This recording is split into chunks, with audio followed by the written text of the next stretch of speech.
Halo, assalamualaikum warahmatullahi wabarakatuh. Apa kabar Sahabat Henrys? Semoga Sahabat Henrys dimanapun berada tetap sehat, tetap semangat. Seperti biasa Sahabat Henrys, welcome back to my YouTube channel Henrys Media. Kemarin heboh pemberitaan viral mengenai pagar misterius yang panjangnya 30,16 km di sepanjang laut Tangerang, Banten. Jadi ini pagar laut guys ya. Simpang siur pemberitaannya. Belum diketahui siapa pemilik pagar misterius tersebut. Ya, kemudian setelah viral beberapa hari di media sosial atas perintah Prabowo Subianto, DKPP ya itu menyegel pagar laut tersebut dan diberi waktu 20 hari untuk membongkar. Pemilik dari pagar tersebut untuk membongkar, dan sampai sekarang belum diketahui nih siapa sebenarnya pemilik pagar misterius tersebut. Ada isu-isu yang beredar dipunyai oleh oligarki pengusaha terkenal ya, dan juga ada isu desas-desusnya bekerja sama dengan artis gitu ya. Siapakah artis tersebut? Itu kan terus menjadi pertanyaan publik ya kan. Padahal ini pagar dengan panjang 30 km lebih ini itu sudah pernah diangkat oleh Said Didu. Benar ya? Said Didu dengan lantang menyuarakan perihal pagar ini. Saya sering menyatakan bahwa di PIK 2 ini sudah terjadi negara dalam negara. Bagi yang membantah bahwa itu tidak terjadi, fakta menunjukkan, mohon maaf, ini di belakang saya, ini sekitar 1-2 km, itu terlihat laut yang sudah dipagar, dan anehnya 9 lembaga termasuk Pak Sugeng Angkatan Laut sudah pernah memeriksa pagar ini dan sudah menemukan bahwa memang ada pagar 23,3 km. Anehnya tidak ada satu lembaga pun termasuk Angkatan Laut yang berani menyatakan siapa yang membangun pagar.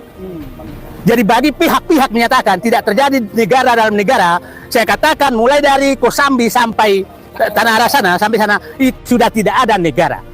Bapak bisa bayangkan Angkatan Laut nggak berani menyatakan siapa yang memagar itu. Dan mereka sudah menemukan bahwa itu ada pagar. Ini faktanya di belakang ini dipagar, dan nelayan tidak bisa masuk lagi karena sudah dipagar. Sampai sekarang tidak ada yang berani. Jadi mohon maaf yang membantah, ini mereka belum bangun, mereka belum bebaskan, mereka belum menguasai, tapi sudah terjadi negara dalam negara. Apalagi sudah menguasai. Jadi bagi yang masih membela bahwa tidak ada negara dalam negara, PIK 1 sudah terbukti. Dulu mengibarkan bendera saja merah putih di jembatannya tidak boleh. Wartawan mau datang masuk ke pantai diusir. Sekarang mereka belum dapat hak apa-apa dari pagar, dan seluruh lembaga tidak ada yang berani satu pun menyatakan siapa yang memagar. Ada apa? Artinya apakah kita masih merdeka? Oke? Kepada aparat baik TNI, Polri, lihatlah negaramu sudah dijajah. Terima kasih. Assalamualaikum. Ini udah lama ditemukan oleh Said Didu, dibongkar oleh Said Didu. Tapi kenapa sekarang baru heboh, baru viral, lalu kemudian ada tindakan? Nah, selama ini kemana aja gitu loh? Kan tidak mungkin kan pertahanan keamanan laut ya khususnya tidak mengetahui adanya pagar misterius ini. Aktivitas laut itu kan sejatinya diketahui oleh pertahanan dan keamanan negara Republik Indonesia. Benar nggak Sahabat Henrys? Ya kan? Kok apakah pura-pura nggak tahu atau gimana gitu loh? Kan mustahil ya nggak tahu aktivitas di laut itu ada pemagaran yang sudah berlangsung kurang lebih 6 bulan ya. Tentu ini dipertanyakan publik ya kan? Sejak Prabowo terpilih gitu ya. Kan tidak mungkin kan pagar laut ini dibuat dengan tiba-tiba. Tentu ada perencanaan, tentu ada tujuan. Apakah tujuannya sehingga pagar laut ini dibuat, dan bahkan itu nelayan sulit untuk mencari ikan. Nah, nelayan pun buka suara perihal ini guys ya. Kemarin saya tonton ada wawancara salah satu media mewawancarai para nelayan di situ. Ya, nelayan di situ mengatakan kalau ini dipekerjakan oleh orang dari MAUP gitu ya, dengan gaji sekitar 100 sampai 125 ribu yang membuat pagar tersebut, ya kan? Kalau diperuntukkan untuk perikanan, usaha peternakan ikan, kan itu tidak mungkin. Nah, banyak orang berasumsi kalau itu diperuntukkan untuk kegiatan reklamasi, pengembangan. Nah, apakah yang dikembangkan? Nah, kalau berkaitan reklamasi, kan nggak mungkin negara tidak mengetahuinya. Rencana, apakah negara tahu atau ini berkait dengan PSN gitu, proyek strategis nasional di era Jokowi, sehingga para pengembang dengan leluasa untuk mengembangkan proyek-proyeknya, sehingga laut pun mau dipagarin gitu loh, ya kan? Ini di teritori Indonesia loh, kok bisa gitu loh? Bagaimana kalau orang luar yang datang ke Indonesia dengan melakukan hal-hal yang kurang tepat, kok keamanan laut kita tidak diketahui? Sebelumnya kan ada juga pernah beredar bagaimana nelayan kita itu di Batam ya, itu berusaha ditenggelamkan oleh negara tetangga, Singapura, ya, berusaha ditenggelamkan. Padahal itu masih dari zona lautnya Indonesia, guys ya. Ini pun viral di mana-mana, guys ya. Barulah ada perintah dari Prabowo untuk menyegel pagar misterius tersebut dan diberi waktu untuk pemiliknya, karena kabarnya belum diketahui pemiliknya. Kan nggak mungkin kan, nggak diketahui siapa yang mengerjakannya itu, pemilik dari pagar misterius tersebut, ya kan mustahil ya kan, nggak diketahui, ya kan. Disegel, dan banyak orang yang mengatakan kalau cuma disegel tidak langsung dibongkar, nanti setelah tenggelam pemberitaannya mungkin akan dilanjutkan. Dan ini kan pernah diviralkan oleh Said Didu, ya kan, dibongkar oleh Said Didu. Ya, sekarang barulah ada tindakan. No viral, no justice.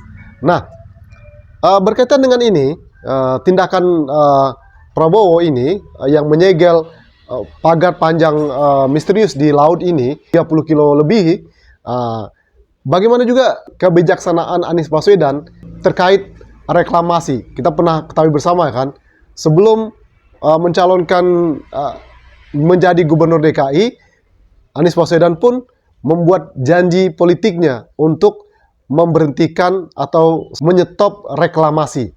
Benar saja, beberapa bulan dilantik, Anies Baswedan dengan tegas menyetop reklamasi, langsung datang ke tempat reklamasi tersebut, langsung menyegel dengan datang sendiri, guys ya, datang sendiri, menyegel reklamasi tersebut. Walaupun beberapa waktu yang lalu kan pernah di Mata Najwa, Luhut Binsar Panjaitan sempat dengan lantang bersuara gitu perihal tersebut reklamasi. Waktu itu kan dia kalau nggak salah Menteri Marifest ya, Maritim dan Investasi. Dia bersikeras siapa yang, dan Anies dengan tenang, dengan jantan, dengan tegas tetap akan melanjutkan itu. Itu luar biasa menurut saya. Luar biasa. Anies Baswedan seorang diri dengan jabatan gubernurnya waktu itu DKI Jakarta, dia berani memberhentikan reklamasi DKI Jakarta. Dan tentu itu butuh pertimbangan yang sangat-sangat luar biasa, karena lawan Anies Baswedan waktu itu bukan kaleng-kaleng. Tentu ada penguasa di baliknya dan juga oligarki. Kepentingannya banyak waktu itu ya. Jelas saja waktu itu kan LBP lewat pemerintah ya, dengan lantang menyuarakan untuk melawan siapa yang menolak reklamasi tersebut. Nah, luar biasa, Anies Baswedan dengan jantan datang langsung, guys ya, datang langsung ke tempat reklamasi tersebut dan di stop reklamasinya. Oke. Nah, inilah tindakan-tindakan yang seorang Anies Baswedan dengan berani gitu loh, melawan, menantang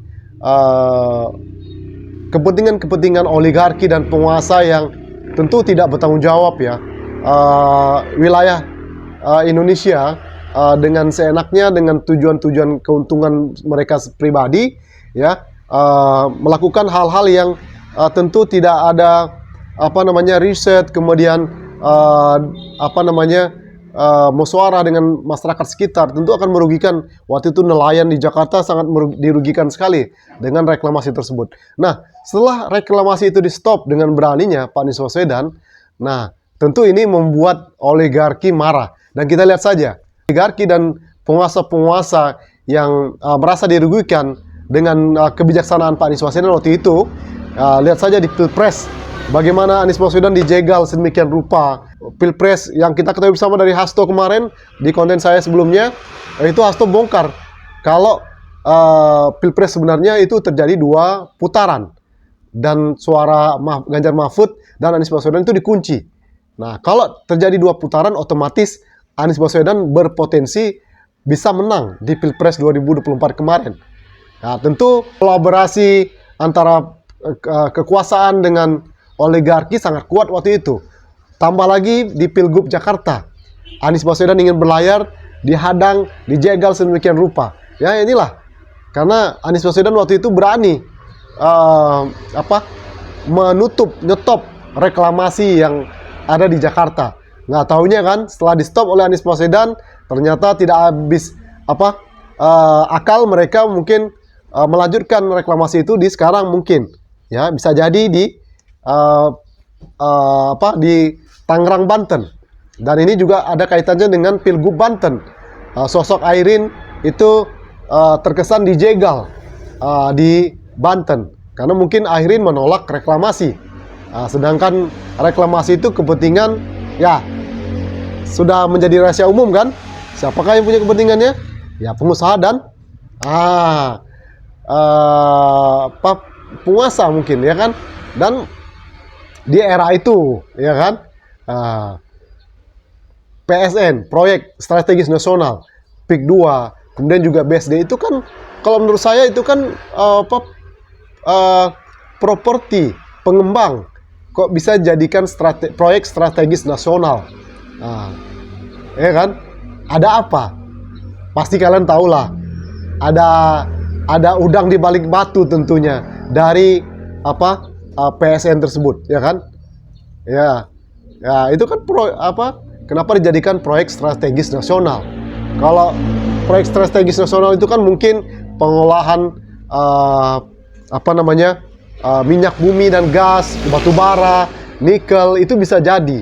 Nah, kalau ini perumahan bekerjasama dengan pengembang, dan juga dengan kabarnya seorang artis atau influencer. Nah kan nggak mungkin laut itu dipagar sedemikian rupa tidak ada tujuan tertentu. Kalau perikanan kan nggak mungkin, ya kan?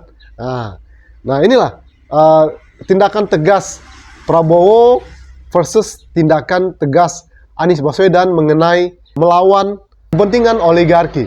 Nah, kita bisa melihat kan, nah bagaimana nanti di kelanjutan dari pagar misterius ini, apakah akan dibongkar oleh pemerintahan Prabowo atau akan diselidiki secara terus menerus gitu ya, kemudian diberhentikan. We will see guys ya, karena nanti kalau sudah viral kemudian dibuatlah untuk menutup, menyenangkan masyarakat, mungkin tutuplah, disegel dulu sementara. Nanti kalau sudah ada pemberitaan viral selainnya, otomatis kan fokus masyarakat akan berubah. Contohnya sekarang ada pemberitaan viral Los Angeles, Amerika, yang terjadi kebakaran di sana sekarang. Dan tentu kita turut berbelasungkawa atas apa yang terjadi. Ya memang masyarakat media sosial mengait-ngaitkan dengan perkataan Trump yang akan menjadikan Timur Tengah, khususnya Gaza Palestina, jadi neraka. Nggak taunya setelah beberapa hari Los Angeles yang seperti neraka. Dan apakah ini karma dari Allah, dari Tuhan Yang Maha Esa atas genosida yang terjadi? Ya, kita bisa mengambil hikmahnya. Tetap musibah, kita turut berbelasungkawa gitu ya. Tapi tentu kita juga tidak menutup mata dengan bagaimana apa yang terjadi di Palestina, saudara kita di Palestina. Oke, itu guys ya. Dan apakah ini nanti akan menutup berita pagar misterius ini? Ini belum 100 hari pemerintahan Prabowo Subianto ya. Apakah masyarakat akan merasa puas dengan pemerintahan Prabowo Subianto ini? Bagaimana begitu banyak pro kontra, blunder yang terjadi. Sementara kita ketahui bersama, kalau pas Anies Baswedan kemarin, itu dicoba, dicari-cari, digoreng-goreng, berbagai macam cara untuk biar Anies Baswedan itu jatuh gitu. Lewat influencer lah gitu ya, lewat info-info hoax gitu ya. Misalnya Angin tidak punya KTP, dan itu benar ya kan, perkataan-perkataan itu benar dan terbukti. Nah, lalu bagaimana dengan blunder-blunder Prabowo? Nah, sekarang masyarakat mulai membanding-bandingkan. Nah, siapa sebenarnya yang omon-omon gitu ya? Prabowo atau Anies Baswedan nih? Kemudian masyarakat mulai singgung-singgung macan Asia, macan berubah jadi meong. Nah, apalagi belum lagi ini kan belum selesai juga ini ya, perseteruan antara PDIP dengan Joko Widodo ya, sampai saat ini masih terus ya. Bagaimana drama-drama ini nanti kita lihat saja sama Indonesia, kita tunggu ya. Mudah-mudahan ada sesuatu yang baik yang kita bisa ambil, dan ini juga mungkin momentum untuk Anies Baswedan untuk terus bergerak melewat ormas dan partai yang akan dibentuk. Dan kalau saya perhatikan dengan sepak terjang pemerintahan Prabowo yang belum 100 hari ini, yang tuai pro kontra, tentu ini akan menjadi momentum yang tepat untuk Anies Baswedan memperkuat solid kegiatan Anies Baswedan, ormas atau partai yang akan dibentuk nanti. Karena ketidakpuasan pemerintahan Prabowo ke depan gitu ya, maka masyarakat akan cenderung mencari alternatif pemimpin yang tepat untuk Indonesia di masa depan. Oke?